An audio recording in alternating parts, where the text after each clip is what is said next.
Hey there everybody, it's Lynnea here for ThermOWeb, and I'm really excited about this ThermOWeb collaboration. So we are collaborating with Blot Shop, and I'm going to be using a bunch of Blot Shop stamps and stencils along with some ThermOWeb products.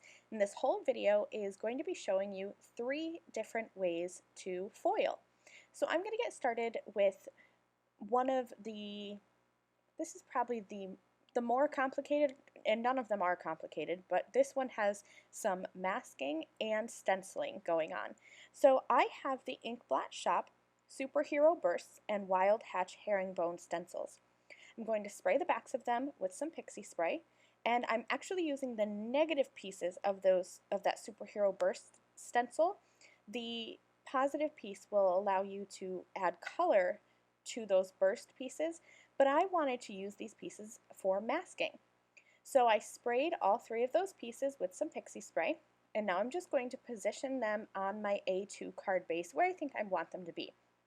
I'll give them a little bit of a press, and then I'm going to place that Wild Hatch Herringbone stencil from Blot Shop over the top of my paper along with those masks.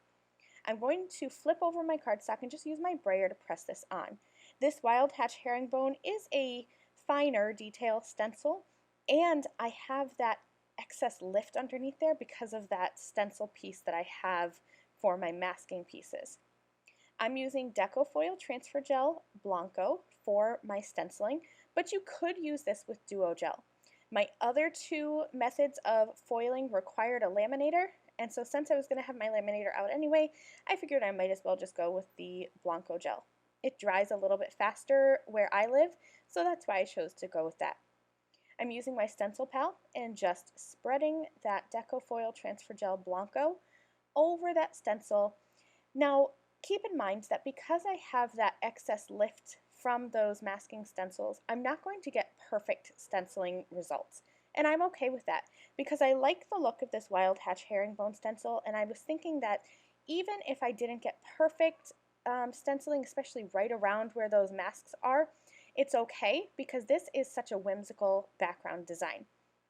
I'm going to just kind of clean up my work surface a little bit here, just quickly with a baby wipe so that I can lay that panel back down. And then I'm going to come in with an X-Acto knife and just kind of lift up those stencil masks and get those out of the way. I don't want those to dry on my cardstock. You could use any kind of flat, pointy tool for this. I just happen to have this X-Acto knife handy, so that's what I used. But if you use a knife, do be careful. You don't want to cut your fingers and ruin your pretty background or your fingers. So here's my background when it's wet, and now here it is dry. The Blanco gel appears the same. The color doesn't change at all, but you'll know it's dry when the back of your cardstock feels normal temperature-wise. If the back of your cardstock feels cool, your Blanco gel is not yet dry, and so you want to let that go a little bit. I'm using Rainbow Shattered Glass Deco Foil for my foiling. I wanted to use something that was going to be bright and colorful and give me a gradient effect. So I have some Deco Foil parchment paper as my carrier sheet. I ran that through my laminator, and here is the grand reveal. Now you can see where those masks were. The stenciling is not perfect, but I don't think anybody's going to care because this background is so pretty. Now I did have some foil stick to where I didn't want it to. My pixie spray must not have been completely dry. That's okay. All I do is go in with a sand eraser and just quickly sand that away. So that's background number 1 with way to foil number 1, and that is with a transfer gel. Here's the second way to foil, and that's with a toner sheet. So I have a toner sheet. This is one of the Brutus Monroe Really Radiant Toner Card Front Mixables, and I have the Teacher Greetings stamp set from Blot Shop, and when I saw these numbers on the background of this Brutus Monroe toner sheet, I thought that would pair together perfectly. So I have some Deco Foil glass slipper foil. I was sure to wipe off my toner sheet so that I could remove any dust or fingerprints, oils, anything like that that were on my toner sheet, and ran that through my laminator. And there you go, second background, nice and easy.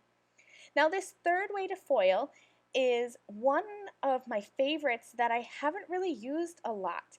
This is Deco Foil Magenta Foil, and this is a satin-based foil, a satin finish rather. It's super pretty. All I did was cut down a Deco Foil toner sheet, completely black. It is fully printed with toner. And so anywhere where that black is, and in this case the whole thing, when you run this through your laminator, you are going to have a pretty foil background. And because I use that magenta, which is a satin finish, it almost looks like one of those fancy foil cardstocks that you could buy, except you can completely customize the color using any of the Deco foils that you have in your stash. So there are 3 quick and easy ways to add foil to your projects, using a transfer gel, using a toner sheet, and then a full background too. So let's go ahead and turn these 3 backgrounds into cards. I'm going to start with the background I created last, and this is with my full foiled background. I'm using my XL tape runner from ThermOWeb, and I'm just going to place some of that adhesive on the back there. And I am using the Ink Blot Shop Starry Sprinkle background stamp. I love this background stamp. I think it can be used for so many different kinds of backgrounds, but this one reminded me of outer space. And I also have the Scribble circle stamp set from Ink Blot Shop, which you'll see in a minute, and it reminded me of a planet, like an abstract planet. So I thought, how fun would it be to heat emboss this Starry Sprinkle background onto my full foil background? And it turns out so great. You do want to make sure when you are heat embossing on foil that you use a generous amount of your anti-static powder tool, whatever brand you have. Add a generous amount of that powder and then ink it up with a watermark ink really good. I'm going to re-ink here, and then I just sprinkled on some white embossing powder. Now my fingerprints are going to stick onto this foil because the foil is a slick surface, and so anywhere where you have oils or anything, which you have natural oils in your fingertips, it's going to stick onto the foil, or it's going to cause your embossing powder to stick rather. That's okay. I'm going to give it a good flick from the back and knock off all of those excess particles, but I still have some pieces. You can see that I have a huge blob right in the middle of my card, and that is from where I pushed too hard on my stamp, so my stamp kind of pressed onto my background. I'm just going to go in with a dry paintbrush and dust away, I guess is a good way to say it, dust away any of those excess heat embossing particles or embossing powder particles. Now is for the actual heat embossing. You want to make sure to get your heat gun good and hot. You want this ready to go when you bring this to your foiled background. You can see here I am keeping my heat gun moving the entire time. It does not take long for the heat embossing powder to heat set on foil because it's not a very thick surface for the heat to go through. And if you hold your heat gun in place for too long, it's going to warp or change the integrity of the foil. It gives a very cool effect, but not one that I wanted for today. I still wanted to have that shiny foiled background. So here's that Scribble circle stamp set that I was talking about. And I love this stamp set because it could easily be a flower. It could be just a regular Scribble background. But in my mind, I thought it looked kind of like a planet, especially when I pair it with that Starry Sprinkle background. So I stamped that with some green inks. I kept the ink darker towards the center and lighter towards the outside. And I also have a sentiment that I stamped in black from the Ink Blot Shop Greetings to You stamp set. And I'm going to use my scissors and fussy cut out both of those pieces, both that big circle and my sentiment. I want to pop them up just for a little bit of dimension. So I grabbed my iCraft 3D Jumbo Foam Tape. This is the white foam tape in the 1/16 inch thickness. I like using the 1/16 inch thickness because it's just enough lift to give some gorgeous dimension, but there's no problems with this going through the mail. So I added that onto the back of that little Scribble circle planet, and I hung that off the side of my card. I'm just going to use my scissors to trim that away. And then I will pop up that Just For You sentiment. And here is my fun, full foiled background planet card. Now for this toner sheet background, I am actually going to make this a 2-for-1 card. So 3 techniques shown in this video, but I'm going to end up with 4 cards. I took that toner sheet and I chopped it so that I had a piece that was about 2/3 of the toner sheet and about 1/3. There was no measuring involved. It was all just eyeballing. I used my iCraft Ultra Bond liquid adhesive pen and I adhered those toner sheets onto my card. I put the bigger piece towards the top of one and the smaller piece towards the bottom of the other. And then I'm grabbing a piece of aqua or pool colored cardstock and I just trimmed, it's probably about 1/8 of an inch. Again, I didn't measure, I just trimmed some little strips. And I'm going to use this as a border just to give a little break to the design. I used my Ultra Bond liquid adhesive pen again to add just a tiny bit of adhesive, and I'm going to grab a sentiment from the Spaced Out Greeting stamp set, as well as from that Teacher Greeting stamp set. I'm going to kind of pair these two together. So I will stamp my sentiment on top of my one toner sheet panel and on the bottom of the other. I'm going to use a stamping platform so that I can easily get these stamped together, ink them up, and I went with a black ink. I almost went with a pool ink because of that glass slipper Deco Foil background and then the pool color cardstock. In fact, on the first card I did stamp it in blue first, and I ended up stamping over it with black. I don't know what it is, I just love a black sentiment. Okay, so let's move on to our last card, which is actually the first background that we made.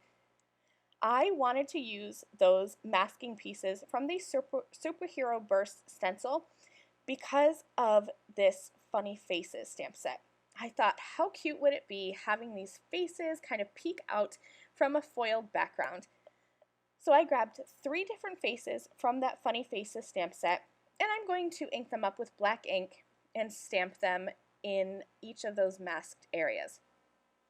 Once I have them stamped, I'm going to grab a purple gel pen from Ink Blot Shop, and I'm just going to go around and outline those burst masked shapes. I thought that they were kind of blending in a little bit too much, and I wanted to really define the edges and make it look like those faces were peeking out from that foiled background. And I love this purple gel pen. It worked perfectly and it matches perfectly with that rainbow shattered glass background. So I went around all of those edges and just outlined that, and I think that makes it pop a little bit more. I added some red to the lips of that face on the bottom, and now I'm just going to go in with some googly eyes and give these little faces a little bit of character. I thought the Google eyes were such a fun touch. And then I added some stamped greetings from the Spaced Out Greetings stamp set, and they just say, "Hello, miss you, hugs." This one was probably my favorite card. It's so just cute and punny, I think. So here are all of the cards that I made. 3 different techniques, but 4 cards, and they all came together super easily. I hope that you enjoyed these foiling techniques. Thanks so much for watching. I will see you again soon. And a huge thank you to Ink Blot Shop for collaborating with ThermOWeb this week. Thanks for watching. Bye.